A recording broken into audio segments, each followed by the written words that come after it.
se meni? Tuliko siellä Apua, miten mä... No, ehkä se viimeisen vuonna sä ajattelit, että se olisi lähtenyt reippamisella kulkemaan, mutta ei lähtenyt. Se oli ehkä semmoinen. No niin.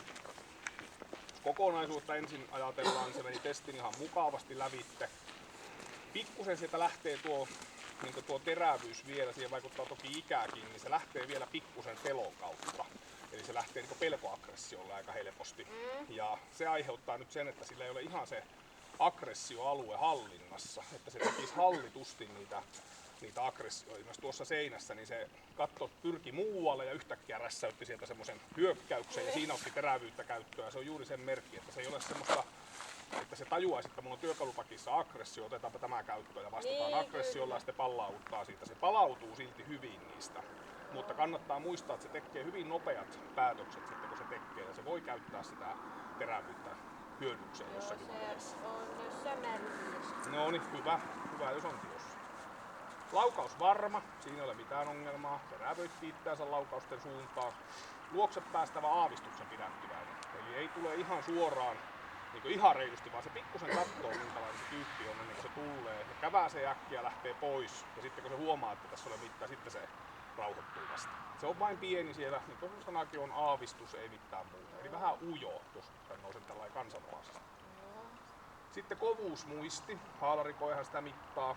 Sillä on kovuuttakin ja jossakin määrin se näkyy tämmöisenä kohtuullisen kovana, mutta jos kokonaisuutta katsotaan kaikkia näitä, mitä se tuossa muistaa, ne järkytykset, niin se on hieman pehmeä. Sillä on vähän enemmän pehmeyttä, kun kovuutta tekee sille siitä helpommin. Temperamentti, huomiokyvyn nopeus, sitä mittaa tuo tynnyri erikoiskokeena. Se on puhtaan vilkas. Vähän taipumusta mennä sinne erittäin vilkkaan suuntaan, mutta ei ole vielä keskittyy sen verran hyvin kuitenkin, että se pannaan puhtaan vilkkaasti. Joo. No hyvä, jos No on muutenkin, mutta se oli ainakin se. Joo. Heikkohermosuus, vahvahermosuus, se on hieman rauhaton.